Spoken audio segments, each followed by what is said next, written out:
হাওড়ার দক্ষিণ সাকরাইলের চাপাতলা থেকে মানিকপুর পর্যন্ত কংগ্রেস সমর্থিত বামফ্রন্ট মনোনীত সিপিআইএম প্রার্থী সব্যসাচী চট্টোপাধ্যায়ের সমর্থনে এক পদযাত্রা অনুষ্ঠিত হয়।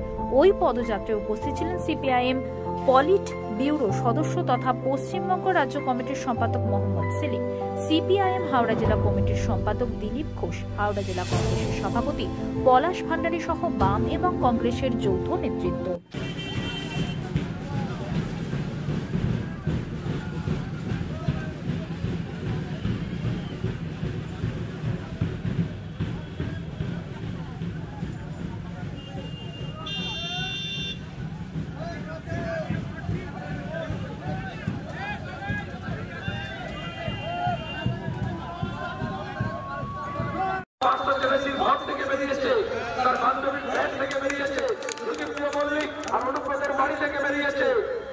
আপনাদের হাতে ভার ধরিয়ে দিয়ে আর নিজেরা ভাটটা লুট করেছে।